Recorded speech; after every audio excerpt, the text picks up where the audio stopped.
Welcome back to the channel. Don't forget to like, share, and subscribe my channel. Today we explore how to create smooth gradient masks. Begin by adding a layer mask to your image or adjustment layer.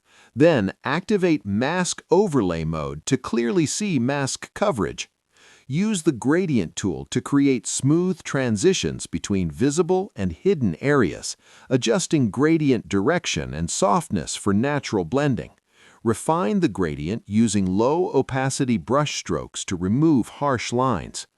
Optional enhancements include combining gradient masks with curves or exposure adjustments to control light fall-off.